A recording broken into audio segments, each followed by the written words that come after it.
All right, and we are just seconds away from match number 4 of our United Grid League season opener day between the South Beach Palms and the Fort Lauderdale Lions, and here we go. Marcus Washington and Marcos Medina. Washington on your left, Medina on your right, going rep for rep. Bryleigh Hansen coming out for the Palms, Emiliana Guerra coming out for the Lions. This is a classic matchup here for the Lions as well as for the Palms. They switched out for Brandon Shipper, who had a little hiccup for that first rope. Lions have just a slight lead. Marcos Medina already on that second quadrant.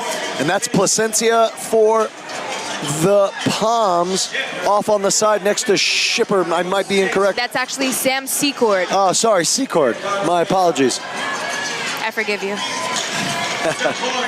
And Emmy Guerra knocking out her 6 reps. Again, the barbell, 125 pounds for these ladies, 185 pounds for the gentlemen. Faulted for Guerra. That leaves the window open for Secord. Looks like Sam Secord was just a little bit close to dropping that bar onto the rope. That's it, and now the Palms have chosen not to tag in just yet. Bryleigh Smith now out on the barbell for the Lions. Yep, it looks like Palms were able to make up a little bit of ground compared to the Lions because they didn't hit that switch, but maybe they may have something holding on for that 4th quadrant. And I can't see who is the lady for the Lions. That is Reagan Hathaway over there for the Lions, with one Pablo Rodriguez waiting in that hash mark for her to be finished with her reps. That's actually Bryleigh Smith off to the right, but you are correct with Reagan Hathaway. Bryleigh Smith, one of the athletes that we were talking about, now a player on the team. Oh, here comes the Palm with their transition. That's Placencia waiting now in that hash mark with Artur Cabral waiting for her as well. They're finishing off those 8 reps, about to head into the 4th. Meanwhile, the Lions are already on the 4th. That's right, and Bryleigh Smith now 3 reps into his 10 at 185. Cabral also working on his reps. These teams are neck and neck, separated by just about 1 repetition.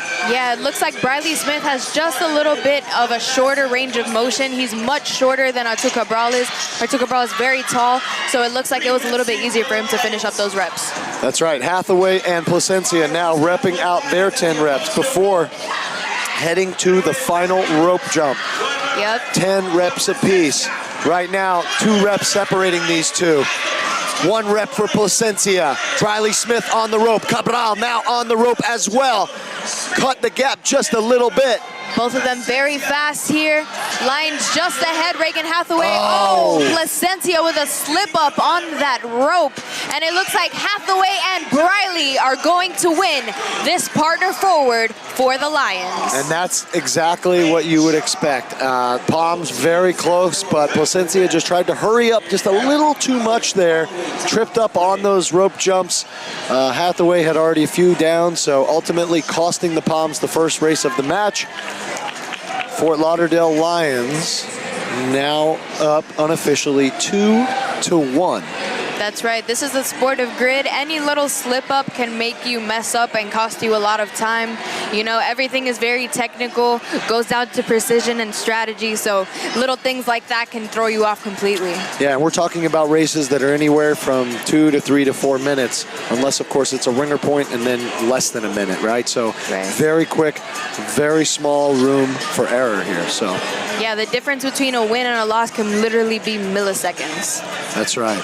And that was our partner forward. Now we're going to get ready for the mirror. Check out what you are going to be seeing with that mirror. Mirror, the second race of every match, always features a barbell element. A male and a female barbell are placed in the first quadrant.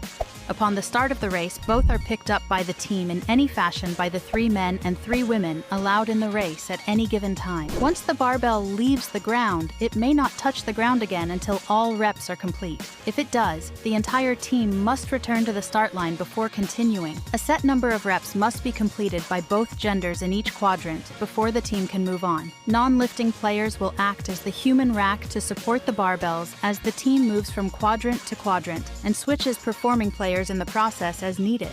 Substitutions may happen at any time. Time stops when all reps are complete and the last player crosses the finish line. This strength-focused race has the most players on the grid at the same time and requires effective planning and practice to be executed well through coordination amongst players. Remember, don't drop the barbell in the mirror race. Do you want to relax? Do you want results? Bam.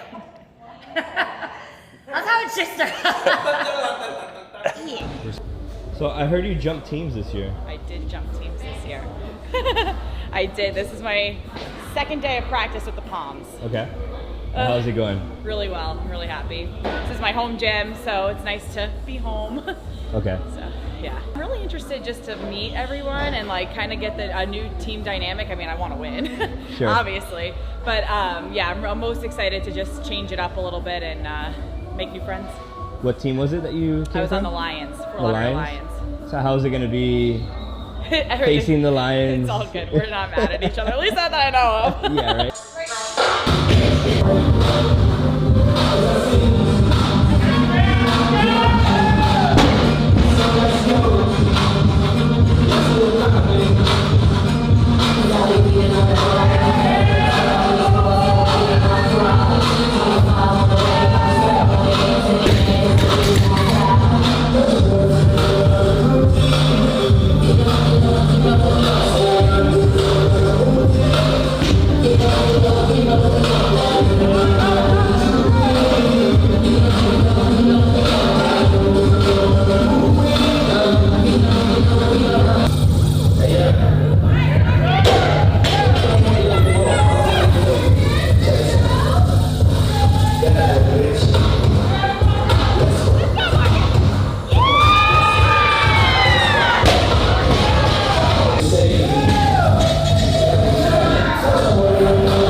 We are looking forward into this mirror race. It's going to be a back squat mirror with the men's weight being 315 and the women's weight being 210 pounds. That's going to be 10 repetitions on each quadrant. That's right, and teams have to get that bar off the ground. Once they do, it is not to touch the ground until they've completed all 40 reps, 10 per quadrant from 1 through 4. For some reason, the bar touches the ground for any part of the team. The entire team must go back to the start and then back to their barbell to pick up where they left off. 30 seconds. That's right. This is also, I'm sorry. This is also our first back squat ringer, so they are going to have to transition it from the front rack to the back rack unless their teammates just want to lift it up and put it on their back. That's right, and keep an eye on your screen. That QR code will bring you to a landing page. Anything on that landing page is 20% off, including the gold barbells that you see and those purple heart plates on the ends of each barbell. We are 3 seconds away, and off we go for the mirror. Barbells are off the ground, loaded onto the first player's back, and here we go, 10 reps each before moving on to the next quadrant. Once again, 315 pounds on the bar for the men, 210 pounds for the ladies. Alrighty, if you saw Artur Cabral and Bryleigh Macchiarelli over here on your screen for the Palms, there was a few faults for Artur because he wasn't locking out his hips at the top, which is a standard for our reps, and Marcus Washington was kind of pushing his hips forward for him, like, come on, dude, make sure you straighten out. That's right, and Marcos Medina and Austin Lavalle are the ones who took care of the reps in the first quadrant. Now you're looking at Bryleigh Smith and Emmy Guerra in quadrant number 2 for the Lions, with about a 2-rep lead over the Palms. Yep, that's Marcus Washington and Heather Hudson here in quadrant number 2 for the Palms. Both of them very close. They were able to make up the time. Both of them transitioning into the next quadrant at the same time. They have to be very careful here. That can cause a lot of nerves. You really do not want to drop a bar. Nobody's done it today, but if it happens, it can be devastating. That's right, and we've seen a lot of these teams limping off after these back squats. Very, very heavy for both the men and the women, and not the way you really want to start a match, but that's what we got today. And now the Palms have taken the lead. They are now in quadrant number 4. That's Placencia and Shipper for the Palms, and for the Lions, it's going to be Chelsea Sellers and Marcos Medina once again. Barring any incident where that bar hits the ground, I expect the Palms to take this without a problem. Yep, there goes Chelsea Sellers chipping away at those reps. She's really making sure to over-exaggerate, and the Palms are going to actually take this mirror race. That's right, the Palms and the Lions have now split the first 2 races. Palms embracing, celebrating. Lions also hugging it out, not too upset, still very early. We have a unofficially tied match 3-3 now that both teams have taken one of each of the first 2 races. For a moment there, the Lions, they were out ahead. They were. Things got slowed up in quadrant number 3. Like I said, not everybody on this team can back squat that many reps for that kind of weight, so it's become kind of challenging for all the teams. Ultimately, the Palms snuck out ahead in the 4th quadrant and stole that from under the Lions. It definitely took it, and once again, another very competitive matchup because they are one win for right now. So that's really awesome to see that they're still competitive at this level, just like we left them off last season. That's right. And up next, we have the home ringer point chosen by the Lions. Take a look at what you can expect from our ringer point. The ringer point race is the only race in the match that is chosen by the teams. There are 2 ringer point races in every match, one picked by each team from a set list of races determined prior to the season. Each ringer point race generally features 1 player, and there is a male and female version of some races depending on the race requirements. The head coach decides whether a male or female will perform the race based on what they feel is the best choice from their roster. There is a catch. A player may only be chosen once for a ringer point in a given season. This resets in the playoffs. This short and intense race allows teams to influence their opponent's performance both in-match and season-wide. Remember, choose your race wisely in the ringer point race. Referees, 1 minute. All right, we are back. So once again, home ringer point chosen by the Lions. We have the med ball handstand walk, 6-pound med ball for the ladies, 10 for the men. But we have 2 men out there for these teams. For the Palms, it is Sebastian Alvarez. And for the Lions, Eric Cardona. Cardona, he's been with the Lions from the get-go, I believe, and he's been in the league for many years. Yeah, he was actually in the National Pro Grid League before the Florida Grid League started, and he's been part of our league for over 5 years and has helped lead them to 3 championships. That's right.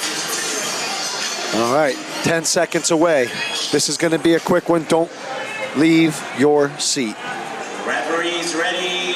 Player ready. Stand by. Little slip up from Cardona there. Race. All right. Eric Cardona, known for his gymnastics. We expect him to take this thing handily. I don't think there's anybody on the Palms who can really keep up with him on his hands, and right now he is proving that. That's right, Coach Jamie asking for applause from the fans as Cardona finishes through that finish line. He's gonna win, showing off. He's gonna win that ringer point for the Lions. That's right, and he is one of the few players in the league that is masterful with his gymnastics, in addition to being able to clean and squat unbelievable amounts of weight. Oh, definitely. I know they definitely missed him during that championship match last year against the Aces as well.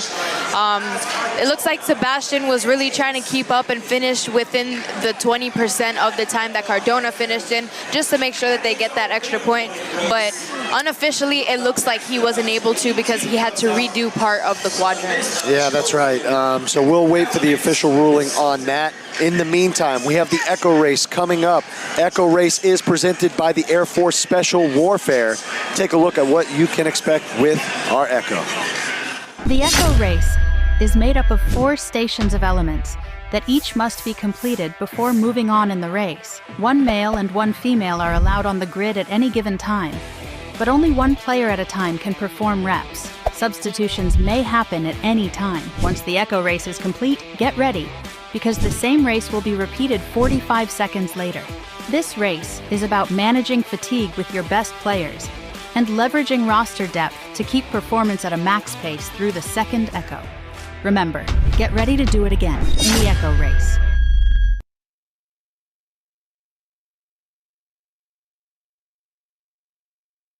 Peachy athletic shorts, guys. Just saying. Looking peachy. And the peaches are great. They're really stretchy. They're soft. I like the fit, I like the fabric. It makes me just feel more comfortable while I'm working out. I don't have to worry about things coming out. Love training in these shorts, love competing in the shorts. They stay put. Got a really nice thick waistband. They definitely pass the squat test and the booty test. They're really comfortable. Like I could wear them out and I could wear them on the floor. So I still feel covered, but able to do all the movements. Go get yourself some.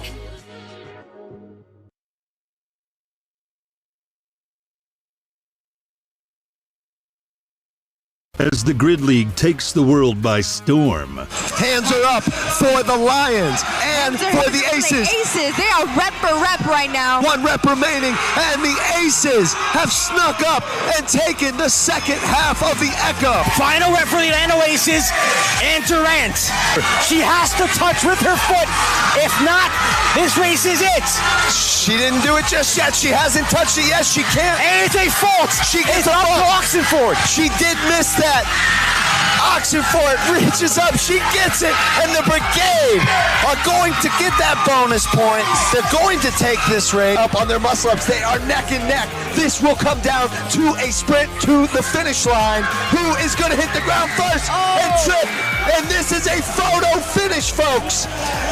Cody Schaefer sliding into home. We're proud to present a new era of team sports. I can't explain the experience with my words because you have to be here to like really experience what it is. The Grid League is where the strongest athletes push their limits and teamwork is forged under fire. Which teams will effectively balance leadership, ego, talent, teamwork, and strategy, and which will break down under pressure? What new Grid League romances will emerge, and which will falter? This isn't just a game, it's a revolution.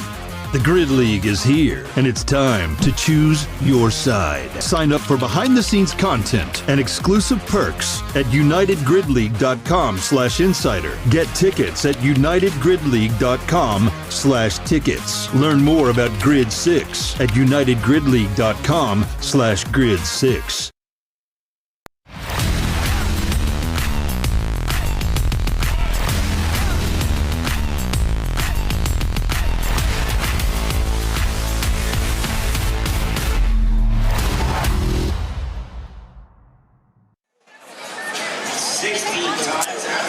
All right, ladies and gentlemen, welcome back. You've heard a little bit about the Echo race that's coming up. Let's take a look at some graphics. We'll talk about that. Cassie, what can they expect for this Echo today? All right, it looks like it's going to be 16 75-pound sandbag over the wall. If a man completes it, he has to jump over the wall, then tap the bag. If a woman completes it, she has to crawl under the wall and also tap the bag. Once we reach those aerials, that's going to be 8 repetitions, going into 3 ring hang to handstands, and ending off with 60-foot sled push, followed by 40-foot rope sled pull with the feet in a static position, and closing out with a 60-foot sled push once again to the finish line. That's right, so just 4 elements throughout this entire thing. On the right side of your screen, you can see the element value. We haven't really touched that today. The ring to handstand, hang to handstand rather, is the hardest possible thing in today's Echo. Right. They call it the Echo because, once again, we're going to go through this one time. Then, as soon as the timer lapses, 45-second reset, back to the start, do it again. That's right, Joe. Even the most seriously skilled bodyweight specialists have been able to slip up on this hang to ring handstand today. So it's definitely one to see. But right now it looks like the referees and commissioner are reviewing footage, because during that last ringer point, they needed to check the standard for establishing control on the drop down to the finish line, because even though his hands and feet passed, he was actually falling towards the finish line instead of establishing control throughout. So we are waiting on answers for that. That's right, yeah, his hands were behind the line, but he fell feet over, and then his hands, of course, went into the finish. So they're just double checking the rule book to make sure that that's okay. If not, no points coming to the Palms for that race. Correct, because he did still finish after 20% of the time that Cardona finished in. Right. So we're waiting just a moment to hear back. It looks like everything is square. No issues. Commissioner Mather Wiswall just going checking things on the sleds. Okay, we're good. So it looks like everything is square as far as what happened with the ringer point. And again, we're moving on to the Echo. This Echo is presented by the Air Force Special Warfare. A couple of new pieces of equipment out on the grid. The Wonder Walls, which you can see on the far side of this screen. These walls are 6'1" in height. And as you mentioned before, you got to throw the bag over the walls. There they are. Throw the bag over the wall. Gentlemen going over to follow it, and then the women have to throw the bag over the wall as well and follow under. That's right. They do have to tap it on the other side before your partner sends it back over, which can make it difficult. You're bumping heads. You're kind of bumping into each other on the way out and into the movement. So it's definitely one that's a little bit chaotic, but fun to watch. Yeah, for sure. As a matter of fact, so we talked a little bit about this in the last match, but maybe if you're just joining us, the 60-foot sled push, they're going to basically take that sled all the way down 3 quadrants, that's 60 feet. Then from that point, they'll pull it back with static feet, standing just inside of quadrant number 1, pulling it through 3 and 2, which is 40 feet. Then the 60-foot finish, pushing it all the way through the finish line at the end of the grid. And we are 30 seconds away. Cabral for the Palms on your screen. Now we're split screen. Marcos Medina on the right side of the screen, hanging right behind the wall. Looks like those will be the first 2 gentlemen out. And it looks like Sam Secord is next to Cabral, and I can't see who is going to come out for the Lions. That looks like Alexis Dempsey coming in for the Lions with him. All right, and she's a new sign to the team. Right? Dempsey's a new sign to the team. That's correct. And also Cabral's a new sign to the Palms. This is also his rookie season. He's already in so many races, being super efficient. So really cool to see these rookies pulling out, being starters out here. Ooh, it looks like Marcos Medina, once again, as you said earlier, Joe, threw that bag way over and causes a lot of time to kind of pick it up. Yeah, we saw that last match with the Aces. Throwing it 10 feet past the wall is not going to help your timing. So if you can get it just over the wall to fall without bouncing and going too far away, then it's definitely going to cut back on the reps. Now, we have our beta scoring system on the screen. So right now, you can unofficially see where the reps are. 8 remaining for both teams. Looks like the Lions have a slight edge over the Palms at the moment. Hand is in the air for the Palms. And let's see, Lions. Looks like they put in Juan Pablo Rodriguez and Laura Dompierre, who was formerly Laura Sanchez, fan favorite over here for the Lions. Recently got married, changed her last name. She is absolutely crushing those sandbags. Looks like she's gonna finish it off while Juan Pablo switches out. See, and she's got the right idea. She puts it right on the top of the wall and then gives it a push, so it falls right next to the wall. Bryleigh Hansen, one of the only players on the team to be able to do aerials for the Palms, knocking out all 8 of these reps. 1 remaining. Done for Bryleigh Hansen, pulling away from the Palms. Oh yeah, from the Lions. She was using all the space she could in that quadrant, and here we have Artur Cabral once again. Daniel Lanzake. He is doing those hang to ring. That's it, to handstand. Yeah, they start at full extension under the ring. They have to get inverted and then show full extension. Eric Cardona on the right side of your screen showing why he's one of the top gymnasts in the league. Absolutely started after and finished before the Palms. Lanzake is also a rookie here. Very impressive that he can even do that skill at that level so fast as a rookie here. And Marcus Washington for the Palms on the left side of your screen. And it looks like we have Reagan Hathaway finishing up that push for the Lions. That's it. And Bryleigh Smith, yes, he's making the pull back, stationary feet.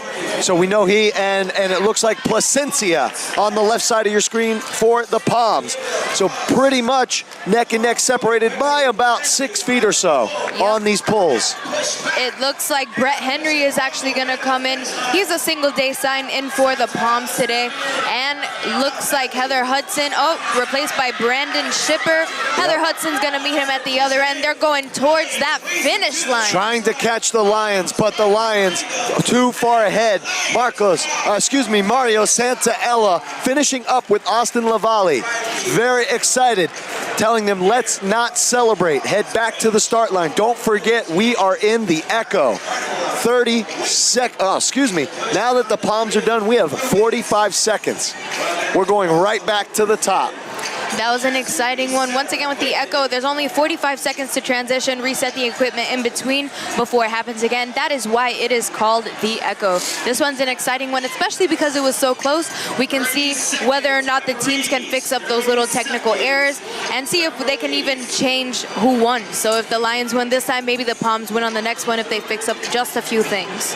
Yeah, it was pretty close. I think the main factor for this is Cardona on those hang to handstands. I mean, he made light work of those. He was flying around, locking it out every time, zero issue. Not like we've seen with the other teams. Even the Palms did very well there, but just not the same. I actually reached out to Cardona to ask him his opinion about this movement, and all he told me was that he wished there were more of them so he could show them off and, beat the other teams against it, Like, that's what you really want, is to have all the movements that you're really good at to beat other people. That's it, and we're 10 seconds away from the second half of our Echo. Same players looking to start off, Marcos Medina and Cabral. And they're off. It is C-Cord for the Palms and Cabral and Medina and Dempsey for the Lions. That's right, Joe. It looks like they're going with that same matchup that they did before. Yep, 16 reps to get through here. Maybe just trying to be a little bit more efficient than last time. It actually looks like Medina figured out how to bring it a little bit closer. You're about to say the same thing, I was just going to say that. He's setting it on top of the wall. It's got to be controlled. Sometimes smooth is smooth is fast. That's right. That's what you're aiming for here. So it's still going. Mario no, that's Rodriguez and Dampierre for the Lions. And for the Palms, looks like that is Lanzake and Henry for the Palms. Sorry, you're right. Henry and Hansen, I suppose, is on the grid. Right. Hansen on the grid with him ready to do those aerials. That's right, Brett Henry. And Rodriguez and Dampierre, 2 reps remaining. One rep for each team. So it is going to come down to the aerials. Here we go. Cardona and Bryleigh Hansen having an aerial off, except Cardona was joined by Guerra, and that is what the Palms are running into, is they don't have a second person for the aerials, so they cannot work together to knock those out. But Marcus Washington looking extra smooth. Can he get back up there? He's going to muscle up. Swing from Cardona. He lost his glasses on upside down, but he's going to go to the start line without them. And Bryleigh Smith is going to start pushing that sled. Reagan Hathaway in tow. Yep, and that's going to probably do it for the Palms. 1 rep remaining for Marcus Washington. He's just having major issues trying to get up there. He was able to complete 2 of those 3 reps. He's going to switch out for Brandon Shipper here. He's a little bit more fresh. Get ready to do those hang-to-hand stands that are really hard, that you said would mess everybody up, huh? Here it is. Like I said, besides Eric Cardona, you don't expect to see any issues from him. I think the hardest part and what you're seeing for Shipper is that they got to get their legs.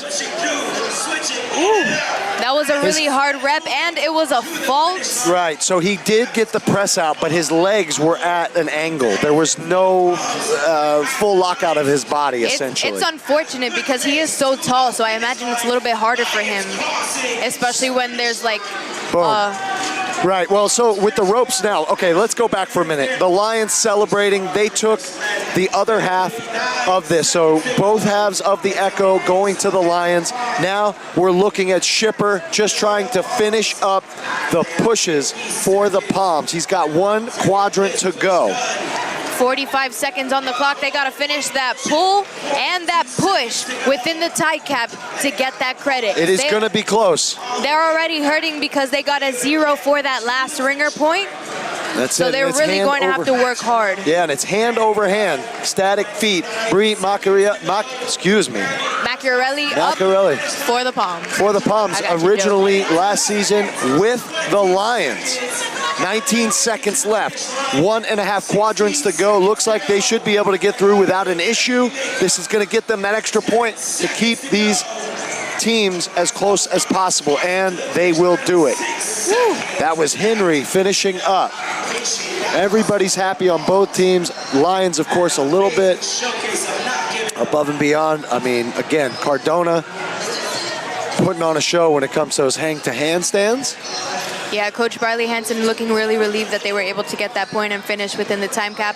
I think she's also really happy that her team was able to recognize, okay, like you need to get off the grid and somebody else needs to come on and figure out, okay, like when is it time to come off the grid? Because that's also really important. As much as you really want to prove yourself and complete it, you got to get out of there. Yeah, teamwork, keeping it together, communication, all important things.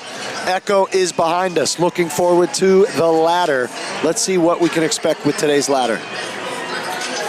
The ladder consists of 2 rows of 4 stations of a strength-based element, 1 row for males and 1 row for females. The weight increases as you move down the grid. Teams send out 1 player at a time, alternating male and female, to perform the designated lift for the match format. Each successful lift has a point value that is added to the team's ladder score. The point value is equal to the quadrant the barbell is sitting in. Players are allowed 1 lift attempt per quadrant and may skip any quadrant they choose, but are never allowed to backtrack once a barbell is passed. The team with the highest total point value at the end of the 4-minute time cap wins. This race is one of the most strategic and coach-reliant of all of the races. As a good game plan and in-the-moment decision-making, to manage time is everything. Remember, lift heavier and score higher in the ladder race. We fight the battles no one hears about. We drop into the middle of firefights to rescue others. And act as one-man air traffic control towers. We're the ones who go before all others.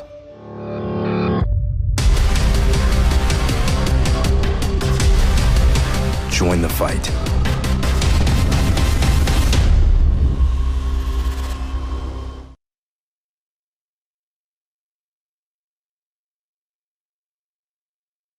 Because my goal was not to move. I just came to compete. A lot of Venezuelan people, they kind of come into the United States because politics problems, money problems. When we came all the family together, and my dad's visa was almost expired, and they was not like redoing it. So we decided to stay because in Venezuela is a hard country. So we just take the opportunity. It was the scariest experience of my life. They never give me like the option to just realize that I'm gonna live here now. You know, I just feel like I just came to a competition and I stayed. The emotion when you leave your country, it's pretty hard because I'm pretty close to my family with all my cousins, my uncles, my grandpas, that type of things. It was a big change for us. I mean, for me, for my family. I mean, if you are from other country, you know how hard it is to leave your family and the other plates, everybody close to you. But I feel that the hard part was for my parents because, I mean, if you have 50 years and you live all your life in one country, you think that you're gonna stay there for the rest of your life. So I know they did it for us. At least I have them here and I appreciate that a lot. When I came here, I don't speak any English. It's still hard for me, but I mean, I'm learning. I remember that when I was competing at the games, they don't have any judges who speak Spanish. So they put me one that speak English. And they was telling me no reps and they always give me the reason. I was like, I don't understand what you're telling me. And they make a lot of mistakes for that. So I was like pretty lost on the flow, pretty lost on the reps. But I mean, we get it later. I feel comfortable with the English right now. I still have to practice a lot. So when I start coaching in CrossFit, I coach all my classes in English. I speak with everybody in English. So that's when I learned to speak. My first job was a gymnastic coach. I did that for like 2 years, and then I started coaching like CrossFit Kids. And if you coach CrossFit Kids, you can coach everything. You know it. So then after that, they give me some regular classes, and I really love to help the people. I think that that's what I love to coach. I love to help the people. I love to see the difference. I love the community that we make in CrossFit. For me, coaching is like part of my day.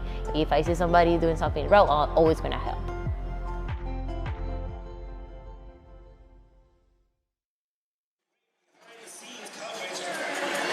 All right, welcome back. We are taking a look at the ladder graphics. You've learned what is happening with the ladder. Men's weights for quadrants 1 through 4, 225, 250, 275, and capping off at 300. For the ladies, starting at 140 pounds, 180 in quadrant number 3 and 200 pounds in quadrant number 4. Please excuse the typo on the screen. Still some things going on. Cassie has gone out to see what's happening. There is some talks. Right now, we'll just talk a little bit about what we've seen up to this point. Palms and Lions. This is a Southern Conference Championship rematch. Right now, the Palms unofficially ahead. Unofficially behind 9-5. As the Lions have taken 4 out of the 5 last races. So what we're waiting for now is there's some discussion with the commissioner and the head referees in regards to our echoes. Once we get some more information on that, we will provide it to all of our viewers at home. In the meantime, this is a great time for you to make sure that you are subscribing to United Grid League on YouTube. If you're watching us live right now, make sure you hit that little bell. It will alert you every time a match is going to start. Speaking of matches that are coming up, this is our 4th and final match of our opening day. We will be back again on August 17th at Valor HQ in Tampa, Florida. Right now, you can see on the left side of your screen, still a little bit of chatting going on, trying to work out the final details from that Echo race. And maybe we'll get a word back from Cassie here shortly. She will let us know what is happening as she's listening in just a little bit. And we can talk a little bit again about these teams. So the Lions, 3-time Grid League champions, 2020 as one champions, and then back-to-back champions after that. The Palms made it to their Southern Conference Championship last season, but unfortunately lost to the Fort Lauderdale Lions by a considerable amount. It was pretty close in the beginning of that match, but as things moved on, the Lions pulled further and further ahead, ultimately sending them to the championship where they just fell short with the Orlando Aces. So it looks like right now the referees are deliberating whether or not to rerun this Echo race, because it looks like they started a movement without an element being completed. Like somebody was in the middle of the air upside down before they were able to finish, which means that they establish a hang and come back down, that they were able to push the sled. Thank you, Cassie. Yeah, so what she's saying is essentially the aerials needed to be completed, or the ring to handstand, before the sled was to be pushed. So again, when it comes to this Echo, you can have one male, one female out on the grid at a time. They can sub in at any point, but you cannot move on from one element to the next until they are 100%. All right, so it looks like they're still trying to figure that out now. They're reviewing the video That'll give us a better idea of what is actually going to be the final ruling here. Head referee now leaning in. He's taking a look as well. You can see that on the left side, a little bit middle of the screen. We're going to take a quick break. And we'll give them just a moment. We'll take a quick commercial break.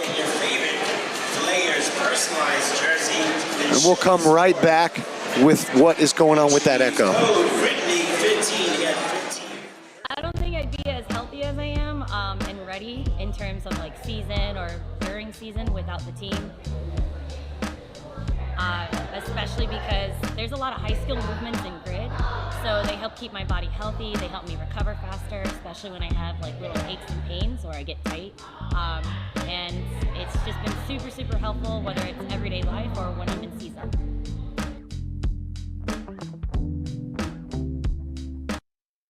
And a lot of people don't go to the doctor because they're afraid the doctor's gonna say, stop CrossFitting. We should never be our patient's limiting factor. Our job is to help our patients hit whatever goal they want to with no restrictions. And I think today's healthcare model doesn't allow that because your insurance will limit that. Being in an insurance-based clinic, a lot of times you get restricted on what you can treat, how much of it you can treat. And then half the time people are told, oh, well, it hurts when you do a kip and pull-up, don't do those anymore. Rather than, hey, you know, let's find a way to resolve this so you can go back to doing that. You want to go talk to somebody who does those things and totally understands what you're doing, rather than going to somebody who's never done any of those before and maybe understands biomechanics really well, but if they can't actually physically watch you do it, it's going to be really hard for them to fix that problem. So I would say, you know, if you're dealing with any kind of pain in the gym, we're the people to go to.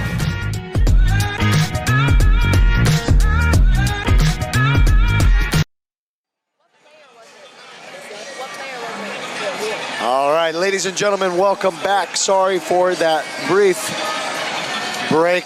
We just wanted to make sure that the referees and commissioner cleared up any questions with the echoes. Echoes, again, were presented by the Air Force Special Warfare. They provided those wonder walls, new pieces of equipment that we are just seeing. And now, once again, we are moving on to the ladder. You can see on your screen, they are setting up. Barbells, once again, 225 pounds, 250, 275, and 300 for the men, 140, 160, 180, and 200 for the ladies. Now, we talked a little bit about the standards earlier today. If any of the players squat clean the barbell, they must stand it up and show full extension before moving into the push press. If they power clean it, they can immediately go into the push press, almost like a power clean thruster in a way, push press, right? So that's right. That's the idea here, but if they do take it to a squat, they need to stand it up all the way because they cannot do a full thrust.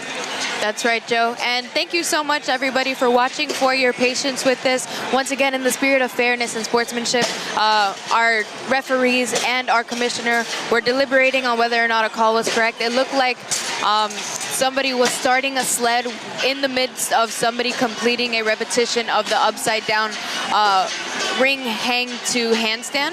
So before a rep is completed, another element cannot be started on an echo. So that's why I needed to be sure that that did not happen, because it could have affected the outcome of the race had there been a penalty. But the call stood, the commissioner and the referees deliberated, they watched the footage, and they let it stand. So as it stands, the Lions still took that race. That's right. So 4 out of the 5 last races taken by the Lions. We are now moving into that ladder. They're doing a slight warm-up just to feel on those bars, but everything is set. We're just about 1 minute away from that ladder. Right now, unofficial score 9-5. Palms trailing the Lions. That's right. I feel like it's always a toss-up between the Palms and the Lions for the ladder. It's always really fun to watch this specific matchup, especially because it's so competitive. There's so much history here since the beginning of the Palms franchise. So it's just really cool to watch, and will be really cool to watch, especially with the new additions of players such as Bryleigh Smith for the Lions and Artur Cabral for the Palms. Yeah, and as I mentioned, Bryleigh Hansen, I spoke with her before the season kicked off. They were down to only 5 male players on the team as a whole. They had nobody else. They had a few people who dropped at the last minute. They reached out to several people, were not able to get a ton of signings. It looks like now they have, I think, their 5 guys out there. So that's what they're working with for this ladder. Oh, definitely. Even when you saw them do the call-outs, their roster was a little bit more sparse than we've seen today. This is the last match, and they probably had the least amount of players on the roster for the day. So yeah, and it's showing on the scoreboard right now. Yeah, definitely hurting just a bit, but they still look hungry, still look ready to get at it. And honestly, there's still time to come back from this. 100%. Getting ready for the ladder. Plenty of races to follow. We are 35 seconds from kicking off this ladder.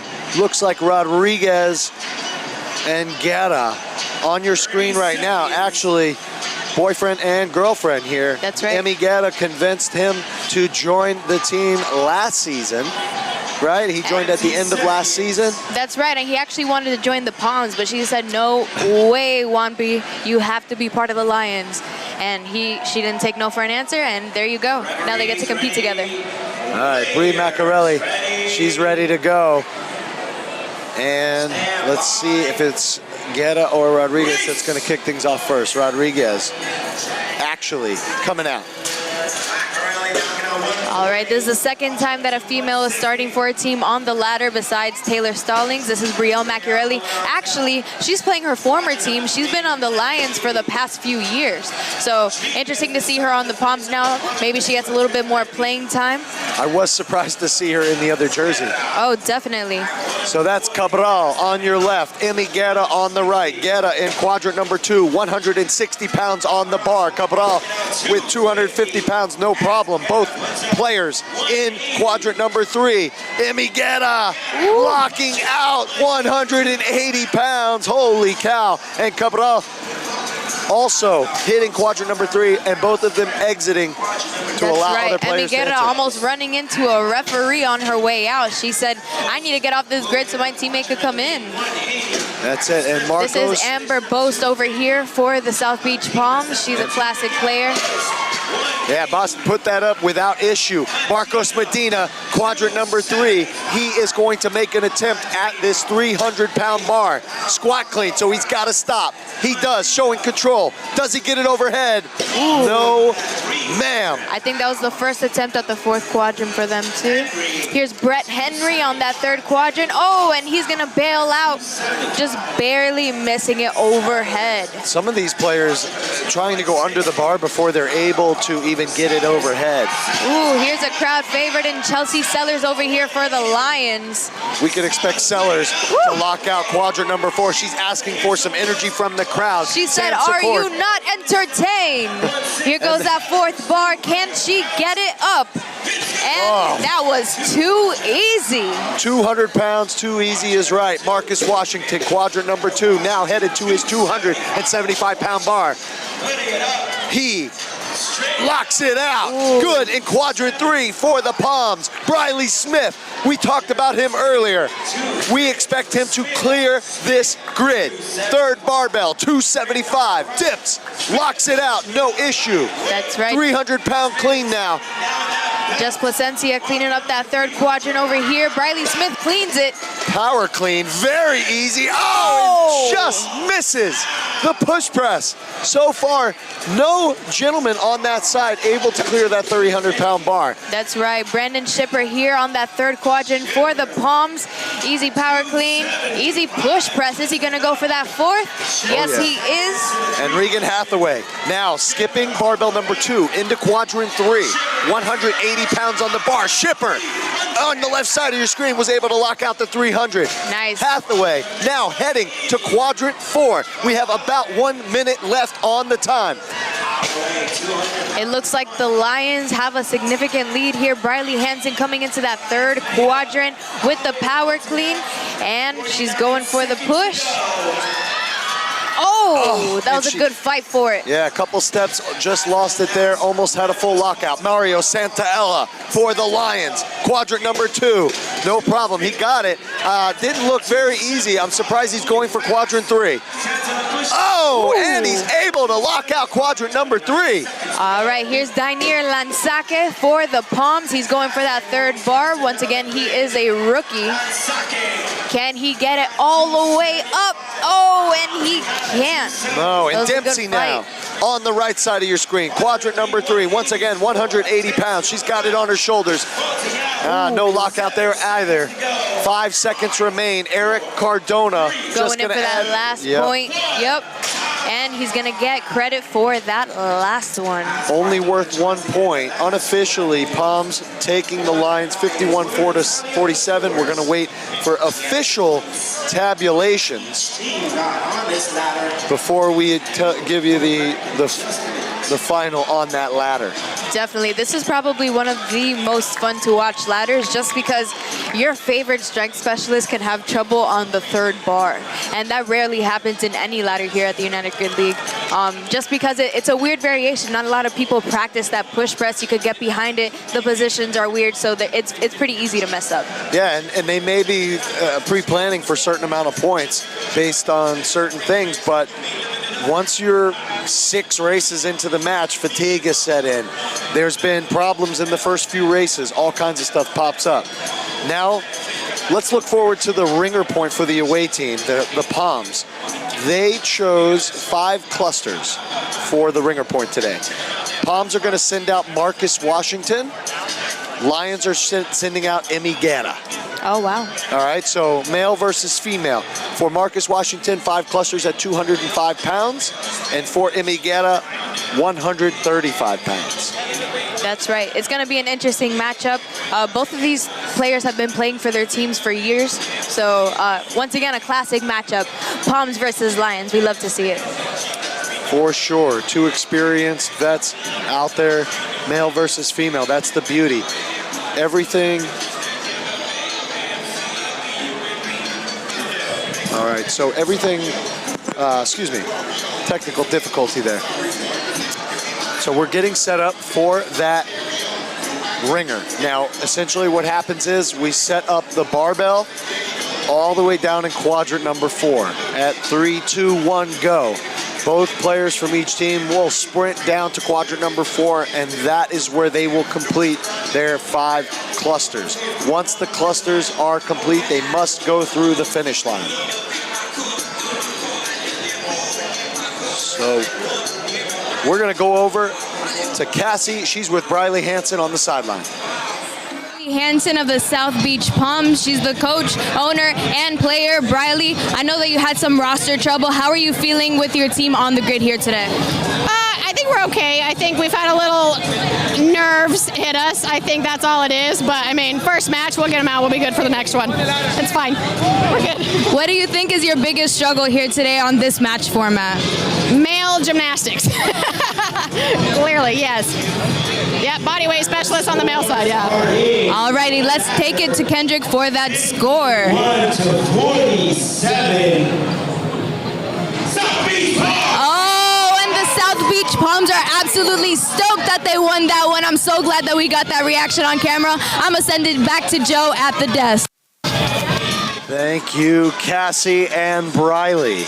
So have you just overheard Kendrick, the MC for the grid, announcing the ladder victory for the Palms, taking the Lions 51-47. Now we have a match, unofficially 10-7, 3 points separating these 2 teams, and we have 4 races to go. Up next, the ringer point. Like we talked about on your screen, that's Emiliana, looking ready as ever for her 5 clusters at 135. There's Marcus Washington, ready to rock. Also, 5 clusters at 205 pounds. who can get to the bar first and who can cycle the bar the quickest without any issues. We're about to find out, and we are about 15-20 seconds from our ringer point. This is definitely going to be a fun one. Both of them have done it before. Yeah, it's usually something like a silly mistake. Like, we know they both can sprint down. They're both going to get to the bar roughly about the same time. Right. But who can cycle? Emiliana, shorter range of motion. Does that help? I mean, you do have to go from the ground cluster overhead. So technically speaking, it should be a little faster for her. That's right. But it all comes down to the way, the technicality of it. Once again, as you said, like the way you grab it, all those things. Yeah, a lot of people tend to pick those clusters up all the way up in a power clean, go down. But let's see how these two players do it. And off they go. Marcus Washington on your left, Emiliana on the right. Washington first to touch the bar. Guerra closing the gap, though. Marcus Washington half a rep ahead of Guerra here. 1 rep remaining for Washington. Oh, and it looks like Marcus Washington is going to take that one. Guerra just half a second behind, but she did finish within 20 seconds. That's and right. The rule for the ringer point is that if you finish within 20% of their time, then you do get that 1 participation point. That's right. So Palms take the ringer. The Lions unofficially will also get 1 point. That should bring our score to 9-11. The gap has shrunk. 2 points separating these two teams. And now we'll move away from our ringer point on to Jack and Jill. Here is a little video about what to expect with Jack and Jill. Jack and Jill features 3 stations of high-level body weight-based elements that increase in difficulty moving down the grid. 1 male and 1 female are allowed on the grid at any given time, and only 1 player can be working at a time. The team can only move on to the next station when the previous station is complete. This race is the simplest when it comes to rules, but the most reliant on player skill and speed, as the hyper-specialists often make the difference in the race. Remember, let the bodyweight ninjas fly in the Jack and Jill race. Once I found out that I tore an Achilles, I had a mix of emotion. I went to go stand and I couldn't stand and I fell back down. I did feel that something wasn't exactly right. I was just kind of afraid of how soon can I get back, when can I get back, will I even be 100% when I get back. I ended up reaching out to Elite 7, that kind of helped progress me through that recovery. Elite 7 sports medicine is really different from your typical sports medicine field. There's a continuity of care that just doesn't exist. The options from Elite 7, I like to use it in 2 words and kind of break it down. It was aggressive and progressive. So it was more aggressive to get you back into where you normally do a bit sooner. In progressive, it gets you progressively back into where you normally were in a safe manner to help you get back to your normal day-to-day activities sooner. We want you to understand your injury and we want you to be able to help yourself. You see us in an event, you get injured, we're there to care for you at that event, but then you go home and you're not by yourself. Very helpful and very different from what you would typically get from your normal PT. There's a better way to do sports medicine. There's a better way to take care of athletes. And there's a better way for athletes to get better. I love Element Salt a lot. Hardcore Element user. Element's been awesome. Element. I've been using Element basically every day. I love it. I was, back to working out and wanted to make sure that I stayed hydrated because that's so important for your supply. It was a game changer for me because all through high school and college, I would always cramp. This generally comes from that mineral imbalance. Having Element T, in my training bag keeps me hydrated. It's phenomenal. It rejuvenates me in the workout. It's what my body craves and it's what it needs after sweating so much. It's definitely helped me get through really long, tough workouts and just give me the energy that I need in order to keep pushing through.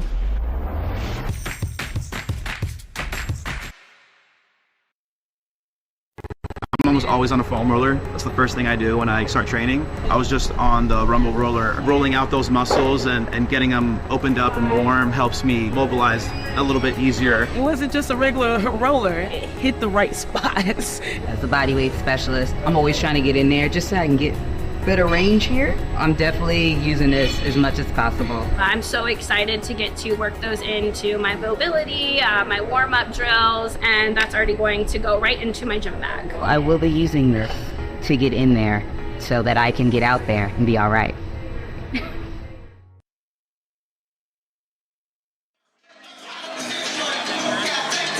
All right, ladies and gentlemen, welcome back to the fourth and final match of our opening day here in the Orange County Convention Center in Orlando, Florida at the USA Fit Games. Once again, I'm Joe Roberto, joined by my co-host Cassie Martinez. Cassie, we got Jack and Jill coming, presented by Rumble Roller. What can the people at home expect from Jack and Jill? All right, Jack and Jill is going to be 20 reps of L-sit chin-ups, followed by 10 L-sit to handstands, and 5 L-sit med ball rope climbs to 12 feet. Once again, Jack and Jill, it's going to be 1 male, 1 female on the grid at a time, and it's presented by Rumble Roller today. Deep tissue and self-massage tools for athletes, and really anybody who wants to live their life with more mobility and less pain. That is right. Rumble Roller, one of our many sponsors out here on the grid today. And now, we are about 20 seconds away from Jack and Jill. Now, once again, we've seen several matches today. No issue for most teams when it comes to this L-sit chin-up. But L-sit to handstand, and finally the L-sit to med ball rope climb becomes an issue. This depending on what's going on. From what Bryleigh told you, I expect the Palms to struggle here a little bit. But we'll see. They're off. That is Bryleigh Smith and Paula that's going Leyes to be a false start for the Palms. Not a good way to start that Jack and Jill, especially with people like Eric Cardona and Paul Leyes on the Lions. But it looks like Brandon Shipper and Bryleigh are out for the Palms. Yeah, and that's Bryleigh Smith for the Lions and Emiliana. Now Smith tagging in Eric Cardona, as you mentioned his name just a second ago. We know that he's going to be extra strong from those L-sit to handstand. Boom. That's what you're seeing on the right side of the screen. No issue from him whatsoever. They have 10 reps of that L-sit to handstand. Those are absolutely clean. The Palms already on their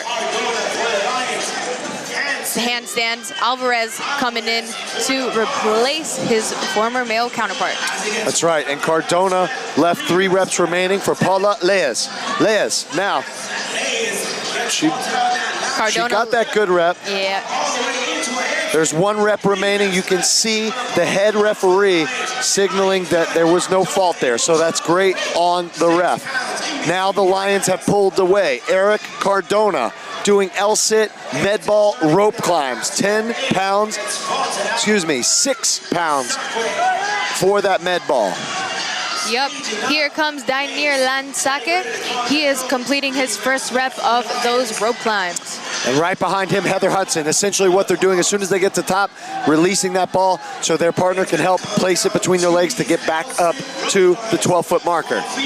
Right now, hands in the air. 4 reps remaining for the Palms. 2 reps remaining for the Lions. Mario Santaella on his way up. On the left side of your screen, that's Heather Hudson. That's right, Hudson's going up. Mario making it look very easy. He dropped it though. That way he hit the rig, got his foot caught, it spread his legs and made the ball come out when he was about 5 feet off the ground. Now, Marcus Washington taking over for Heather Hudson. 2 reps remaining for them. Paula Leyes trying to wrap up that 1 final rep.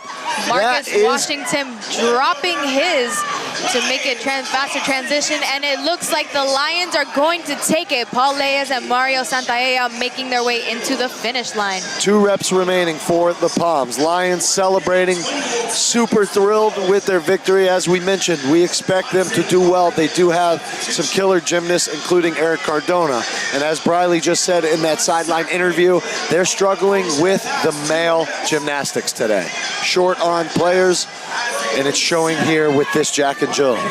Now they've got about 1 minute left, so plenty of time to finish this 1 rep if somebody can get to the top of that rope. He's got about 4 feet, no good.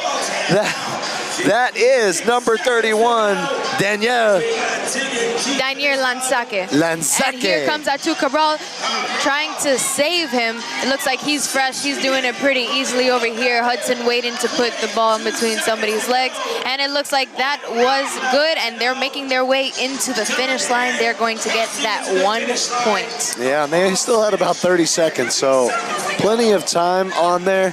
A lot of miscommunications. It seems like Bryleigh is reaching out to the commissioner. She's upset about something that was going on with the Lions on their way up. So I think there's going to be some chat about that. Not uncommon. They want to make sure things are clear before moving on. Yeah, it looks like there was just some confusion. Maybe she clocked something that a referee didn't, because it is a strategy to look at the other side and see what they're doing. However, the Palms finished much after the Lions, so being that happened, who knows if that would have caused a significant change in the outcome of the actual race. Yeah, it was essentially not very close. You know, what have we been saying this whole time? They're short on men. Yep. The ladies are killer, but I mean, with all of these L sets, you got the chin ups, you've got the handstand L sit to handstand, and then getting up that 12-foot rope with nothing but your arms and an additional 6 pounds between your legs. Wow. Trying to hold that L sit. Definitely. It's a whole nother level of gymnastics. That's right. And body weight movements. So in any event, commissioners back out on the floor. Head referees all talking about that, trying to figure out what the questionable rep was in the element. Yeah, it looks like they're just trying to make sure that everything's okay, like know the standards. Because I, in my opinion, I don't believe that there's any cause to rerun the race just because the Lions ran away with it, essentially. Yeah, I'm with you on that. I mean, it's one thing. You know, they're trailing a little bit, so there's emotion in this, but I mean, that race was done. And I'm sure it's extra hard being a coach, a player, and an owner, and just things being out of your control. Once again, this is a co-ed sport. If you don't have the male gymnast to do it, I'm sure that's very frustrating because it is out of your control, essentially. That's like, right. There's only so much that you can do in any given race. And you did say it's a co-ed sport, and with that being said, now we're going to split up the genders. We've got the female triad coming up next. Take a look at what you can expect at home with the triad. The triad is the only race in which there is a male and a female version performed separately. It consists of 5 elements, each with 3 stations that must be completed individually. 3 players can be on the grid at any given time. All players can perform at any station and in any order. But all of the designated reps must be performed at each station. All 3 stations of each element must be complete before the team can move on to the next element. The triad is all about player conditioning and managing fatigue across the team. The best strategy ensures players have enough left in the tank for the last element and has backup plans for when things inevitably go wrong. Remember, try to catch your breath in the triad race.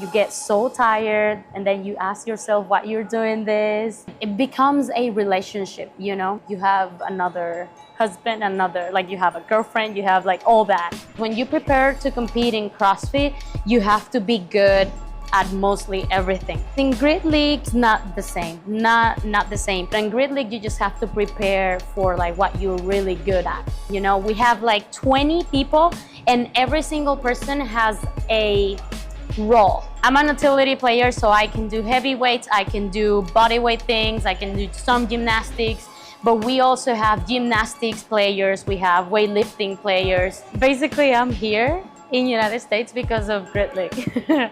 None of these, like me going to the games, would have happened if it wouldn't be because of Grid League.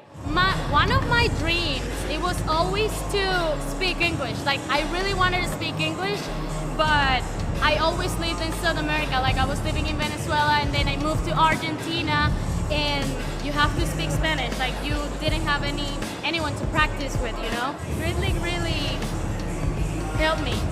I came here year first to compete in Grid League, and I was training with an American like every single day, and I just learned. Every time I will read a text, I will try to translate it and like try to see the words that I didn't know, and I will try to like remember it and like learn new words every day, you know. And then I did it. My husband met me because of Grid League.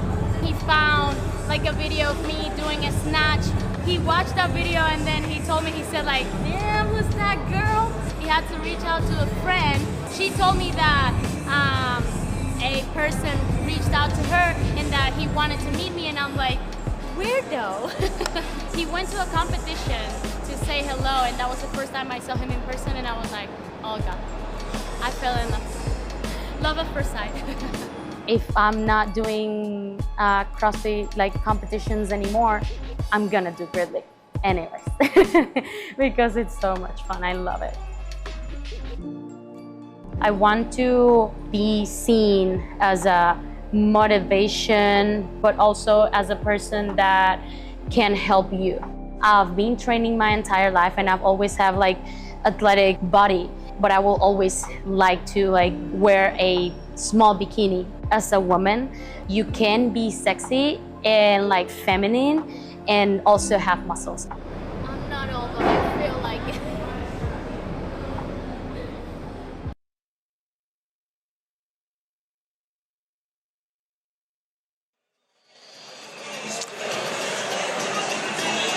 And welcome back. Thanks for sticking around. This is the female triad. Let's take a look at the movements that we can look forward to here. All right, for the triad, we have the female triad. I apologize, we've got the men. There we go. We're switching up those graphics for you. Coming up for the ladies, rope sled drag 20 feet, 135-pound sled drag. From there, they got the heavy jump rope. Women's diameter 1.5 inches, 20 repetitions. From there, new element to the grid, synchronized burpee box jumps. We've seen burpee box jumps. We have not seen them synchronized until today. And from there, rope climbs, 4 of them to a 12-foot target.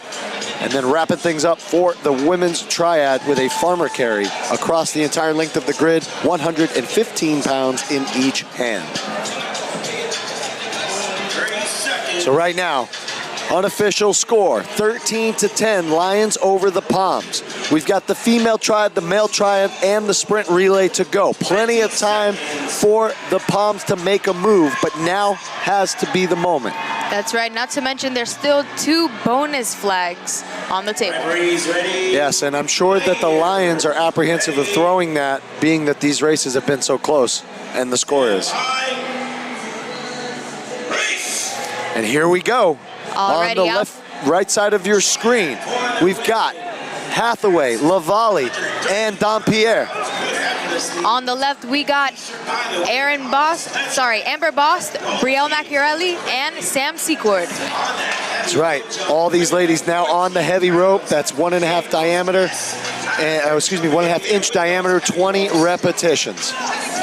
From here, they're going to move on to the synchronized burpee box jump overs. Machiarelli tossed her rope. There was a fault. She needed to wrap things up. Bryleigh, Hansen, and Heather Hudson joining Machiarelli on the left side of your screen. On the right, same 3 ladies still going. Sorry, no. Paula Leyes has been tagged in to join Dampierre and Austin Lavallee. Both teams now chipping away at their 12 synchronized burpee box jumps at a 20-inch box. The Lions looking good. Poms just a little bit out of step with each other, but hasn't been a fault on these so far. The Lions are just 3 reps ahead of the Poms here. That's right. So 1 rep remaining for the Lions. Off the box they go. They're heading to the rope climbs. 4 rope climbs at each of the 3 sections. 1, 2, and 3. Lavallee, Dampierre, Leyes. On the right side of your screen, Bryleigh, Hansen, Heather Hudson, and now Machiarelli. Machiarelli's going to tag out. Lavallee also tagged out. Emi Guerra coming in for the Lions. Amber Bose coming in for the Palms. And this is going to be a super close race. 1 rep remaining for Leyes on that side. Now, Dom Pierre having to tag out. Regan Hathaway coming in. Still 2 reps remaining in the center. These teams are very close. How are they going to break it up to get somebody to those farmers carries? Yep, 1 rep remaining here for the Palms on Amber Bose. 1 remaining for Regan Hathaway. Oh, man. And the Lions have started their farmer carries. And it looks like Regan is starting behind. The Palms can take this Regan one. and Bryleigh Hansen. It all comes to that last person crossing. Oh! Wow, and Bryleigh Hansen was ahead of Regan Hathaway through quadrant number 2. I could see her looking out of the left side of her eye. Might have cost her there. Sometimes you just got to worry about what you're doing. Looking to the side can just mess you up. As much as you want to know how ahead you are, you can't stop. You got to stay hungry. You got to keep your eye on the prize, and in that case, that was the finish line. Oh, man, that was really, really close. The ladies for the Lions, only 2 of them had taken off. And then the same for the Palms. And then both of the ladies came out. Bryleigh came out just 1 second ahead of Regan Hathaway. Regan Hathaway just took it and ran with it. Bryleigh kind of lost balance there. It's unfortunate that happened, but you know, sometimes that's just the way that things shake out. Yeah, for sure. Tough loss on that race for the Palms. We do have the male triad coming up next. Right now, we're waiting for an updated score, but we've got the male triad and the sprint relay. Both teams have not set up their bonus flag at all. So we're still waiting to see if anybody's going to do that. I would expect the Palms now to toss theirs to try to cut down the gap, either here for the triad for the men, well, likely not for the men, considering their woes for their roster with the men, but maybe for the sprint relay, making that ultimately worth 4 points instead of 3, but we'll see what happens. That's right. Luckily, this male triad isn't as gymnastics-based as the rest of the match format has been. So perhaps maybe this conditioning, high-volume style of CrossFit work, essentially like with the best functional things, can kind of like let them get ahead just a little bit there. Yes, for sure. So we're going to take a quick commercial break, check out Heart and Soil with Matt Cable, and we'll be right back with the male triad. Nutrition for me, it's all about longevity. I've gone through multiple bouts of leukemia. I want to make sure my body is fueled properly. Heart and Soil has been there to supplement my life. It's very, very beneficial for me. You're getting like the liver, the pancreas, spleen. It makes me feel the best, especially with everything, you know, health-wise, what I've gone through. Heart and Soil has really been a game changer. It's boosting my immune system, it's changing my life, and supplementing my future.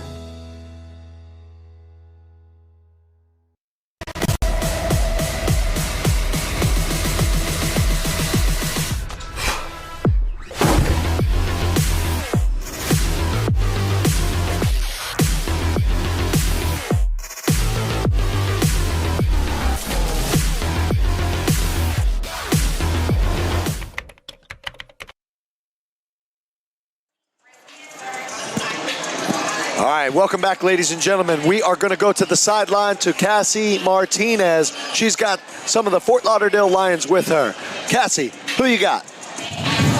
I'm here with Regan Hathaway of the South Beach Palms. I'm sorry, of the Fort Lauderdale Lions. I'm insane. Regan, this was your first female triad. What was going through your mind when you noticed that you were the last person to grab that farmer carry? I don't know. I just looked over really fast and I saw that all 3 of them already had their bars up, and I was like, better go. So I just sent it and tried not to faceplant, and it was really fun. It was a blast. Did it suddenly feel easy? Did you like have your eye on the target? Were you looking to the side? What was going through your mind as you were sprinting towards that finish line? Trying to get there as fast as possible, and then based off of my teammates' reactions, I knew that I barely got there. So just trying to go as fast as I could and move the weight.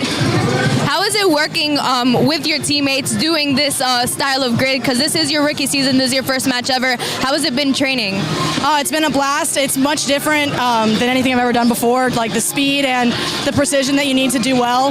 But everybody on the team has been incredibly helpful and really, really fun to work with, and I'm having a blast out here. It's a great time.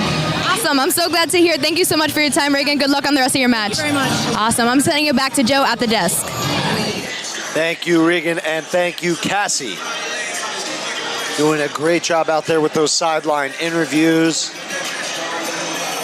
And now, on your screen, on the right side, that's Cardona and Moran.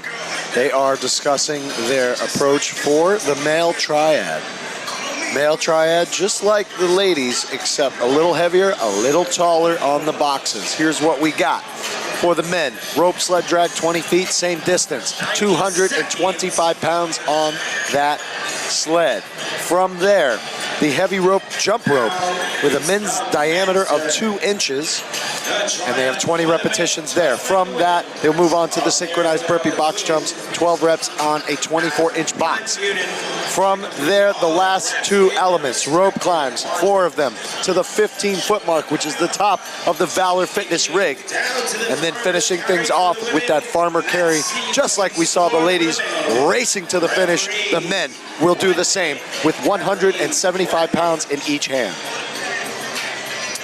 And we are about 1 minute away from our male triad. Right now, unofficial score, Lions leading the Palms 15-11. Yep, remember 2 bonus flags still in play here. There's still a little bit of time for the Palms to catch up, and we're gonna see how the males stack against each other. It looks like the females were just about neck and neck. That's right. So now it's just time to see what happens. And for the Palms, we've got Marcus Washington, Schipper, and Cadrell. They are going to start things off for the Palms. On the right side for the Lions, there is Cardona. No, excuse me, Juan Pablo Rodriguez, Mario Santaella, and Bryleigh Smith. 6 gentlemen ready to take it on. 10 seconds from our male triad. Ready. Stand by. Race. Alrighty, it's going to be those gentlemen hitting that sled pull into the second quadrant, and they are going to be going straight into those heavy rope jump ropes. Looks like Cabral's going to be switching out for Dainier Lansake. Lansake, yes, and it's probably because of his height. These ropes are all the same length, so a taller guy's gonna have a harder time with it. Obviously, getting the rope around takes a little longer. Shorter guys will help that, so definitely, if you look at him, he actually even shortens the rope even more. Yeah, and that's what I've seen a lot of the fastest jump rope, heavy ropes today have been anybody kind of choking down on it. That's now, right. On the right side of your screen, once again, Bryleigh Smith, Moran, and Cardona knocking off those 12 synchronized burpee box jumps. Literally 0 pause at all. That's right, the Palms are having much pause here. Not necessarily in sync, maybe just a little bit fatigued from the amount of volume that they've been doing. Once again, they have a sparse roster. These men have been doing basically everything in this race. That's right, there's only 3 guys on the sideline for the Palms, so they have been breaking up this work as much as humanly possible. At this point, they're showing fatigue. They have to show control at the top of the box, or at least all feet have to be on the box, so that's why you see some of these players standing. That's right. The men on the Fort Lauderdale Lions climbing that rope already a few reps ahead of the South Beach Palms. South Beach Palms doing just a few reps behind, maybe like 2 or 3. But Paul Moran into the finish line, switching out for Juan Pablo. He's going to finish out those last 2 reps on that middle post. That's right. Hands are in the air. Bryleigh Hansen screaming at her player, trying to get him off. Schipper now coming in, trying to take care of the last 2 reps of rope climbs. Yeah, it's always fun to see the excitement of the coaches on the sideline, especially Bryleigh Hansen. She's probably one of my favorite characters to watch here. The way that she screeches at her team, because that's the only way they hear her. And it looks like the Lions won through. Bryleigh Smith, Mario in, and it looks like Juan Pablo Rodriguez in as well. And the Lions are going to dominate the triad. Yes, they did. And again, that was Schipper, Cabral, and Washington that wrapped things up. And here are your Fort Lauderdale Lions celebrating all smiles as they have all but finished off the Palms in this first match between these teams. So, here's what we have coming. Sprint relay, final race of the day. Unofficial score, 17-12. 5 points separating these two teams. Technically speaking, both teams would need to throw the bonus flag. Now, obviously, the Lions will not be doing that because that would give enough points to the Palms should they take the entire sprint relay to tie things up and knot it up. So that's right. You won't see a flag from them, but you may see one from the Palms to at least try to cut down that point differential. Definitely, which is going to be very important as the season comes to a close for the playoffs to determine who goes and who doesn't get the opportunity to compete for that conference championship. Yep, that's right. And we've seen, the Palms are trying to work through some of those problems they're having with the roster. Little bit of jitters, as Bryleigh told you in the interview. I'm sure they're going to be upward and onward from here in the later matches in the year. Yes, definitely.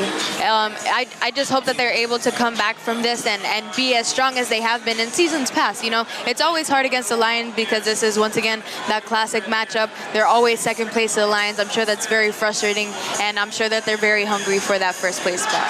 For sure. And coming up next, we have the sprint relay. Here's a little video for everybody at home to see what you can expect from our final race of the match. The sprint relay is the final race of every match and is worth an extra point for the race win. It is a relay race with one player allowed on the grid at a time and 8 elements to perform. Any player can perform on any element, and substitutions can happen at any time, except when a player performs the last rep of an element. In that case, the player must run back to the start line, perform a 4-point touch behind the start line, and sprint through to the finish line, permanently leaving the race. The next player may enter once the previous one has crossed the finish line. The only exception is the distance element that ends at the finish line with no sprint back required. The catch is, 4 men and 4 women must finish the 8 elements. The sprint relay is a great balance of strategy to decide which players in what order are the best combination, along with clean and well-executed elements by the players, to lead to the best race outcome for the team. Remember, 4 men and 4 women must finish the 8 elements in the sprint relay.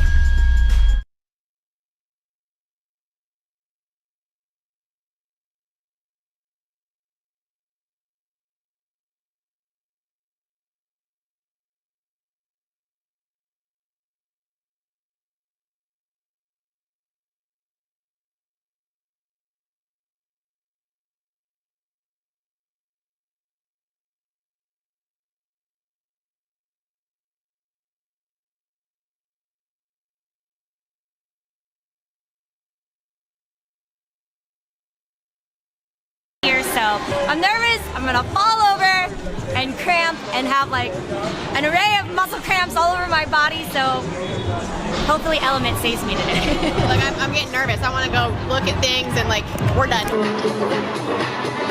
Walking, nervous, cramping, water, No, it's gonna be, it's gonna be a fun day. Oh my God.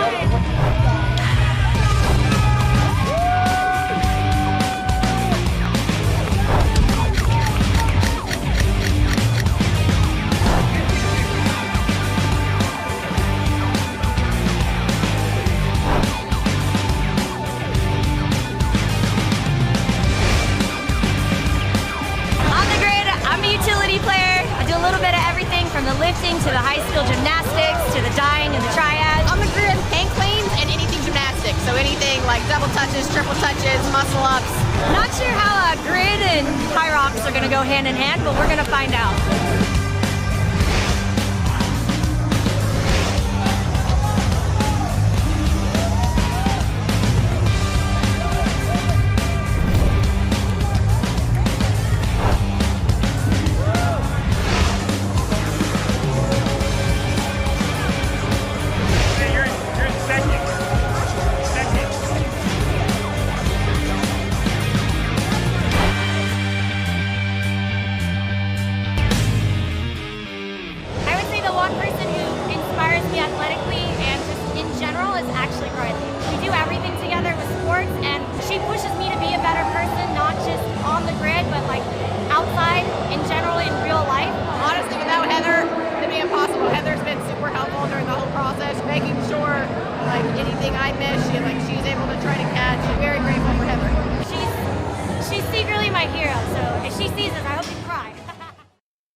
All right, ladies and gentlemen, welcome back for our final race of the match between the Fort Lauderdale Lions and the South Beach Palms, the sprint relay.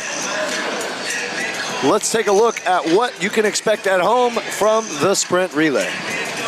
It's going to be 10 155-pound clusters, followed by 4 aerials, a sled push from start line to finish, burpee wall jumps at 6 feet and 1 inch. That's going to be 5 repetitions of that.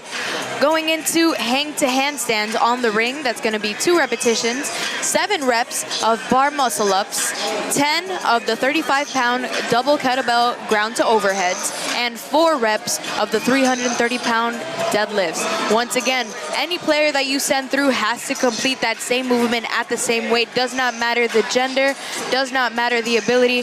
They just have to do it. So you really want to make sure that you're sending your best player for every specific move. That's right, and we've seen different strategies for these teams in this sprint relay all day today. Starting off with those 10 clusters, 115 pounds. Most of the teams have opted with having the gentlemen come out to do the first 8 or 9 reps and then have the ladies come and wrap things up. I expect to see something similar, especially from the Palms, being that they're short on guys. So we'll see how that all works, for both teams. But I expect especially a lot of substitutions at the tail end of each element. Definitely, and I expect, since everybody's going to be their best, I'm really hoping that the Palms do throw out that bonus lag. I know it's risky to risk that point differential, but at this point, it's their only hope of just kind of closing that gap. And if everybody's doing what they're best at, I don't see why not just throw it. Yeah, absolutely. I mean, with the score being that it is, they could put themselves within 2 points and a much bigger difference than what we could be seeing here after the sprint relay. In any event, we're about a minute away from sending off these teams. Let's go ahead and take it into that split camera to see what these teams are up to. We got the Fort Lauderdale Lions and the Palms. It looks like Bryleigh Smith is going to be coming out first for the Lions, and Sam Secord for the Palms. Yeah, and again, Bryleigh Smith, very, very strong. So 115 clusters, he'll probably knock out 9 in no time. Definitely. I'm very impressed with all the rookies that we've seen in this match, especially from the Lions side in Bryleigh Smith and in Reagan Hathaway. They've proven to really understand how the game works, are really good under pressure and listening to the directions from their coaches when to get off and get on the grid and just go. Yeah. For sure. And please keep an eye on your screen throughout the match. If you see those QR code pop up on the center of your screen, that will bring you to Valor Fitness landing page. Anything on that landing page is 20% off, including those barbells you see right here on your screen. Golden barbells and those purple plates. Those are Purple Heart plates from Valor Fitness. So those can both be found at the landing page, along with many other things that are used out here on the grid. And if you see that QR code pop up on your screen, be sure to scan it to save as much as you can on Valor Fitness equipment. Yeah, this split screen is really cool. It's new to this season for our live stream broadcast, and I think it just adds a little bit of humanity. You get to see what people are like on the start line. They're goofing around with each other. They have good chemistry. I think it's just really fun to see that these are actual humans that are training together, that are going through this. It's tough to lose together, and it's fun to win together. But at the end of the day, Grid is a community, and they interact with each other, and it's just a lot of fun to see. Yeah, and there's still seems to be some questions. I'm not quite sure why we have not got moving yet on this relay. We're just peeking around. I think they're just double checking the equipment. Let's see. All right, well, in any event, we're gonna kick this thing off in just a moment here. Let's give a quick shout out to some of our sponsors also. Great idea, Joe. Valor Fitness, again, if you catch that QR code, they're offering 20% off on any of the equipment that's used on the grid. Ollie Pop, that's the official soda sponsor of United Grid League. Have you ever tried that new kind of soda yet? Definitely do it. It's soda with minimal sugar, 9 grams of fiber, and prebiotics for digestions. In addition to those, we have Peachy Athletics. They're providing all of the shorts that are that are on your players that you see. Those gray shorts are provided by Peachy Athletic. So, quick shout to all of our sponsors. And now we are moments away from our sprint relay. It looks like we're just maybe having a few technical problems from the other side of the table. Everything that's done online, you know, you have to tabulate the points. Everything is done. So just to make sure that we have somebody taking the footage, making sure that in the spirit of fairness and sportsmanship that everything is recorded, just in case we miss something so we can go back and review it, as we've done quite a few times today, Joe. Yeah, it's happened a lot. And if you recall last season, similar things. I mean, at one point, I believe between the Palms and the Lions was about a 30-minute holdup, right? Last season. Oh, yeah. When they were trying, or maybe it was the Sharks. It was the Sharks and the Palms. Excuse me, Sharks and the Palms, that's right. Definitely. So, all right, we're gonna take a quick commercial break. And we'll be right back in just a moment. Referees, 1 A lot of minute. people don't go to the doctor because they're afraid the doctor's gonna say, stop CrossFitting. We should never be our patient's limiting factor.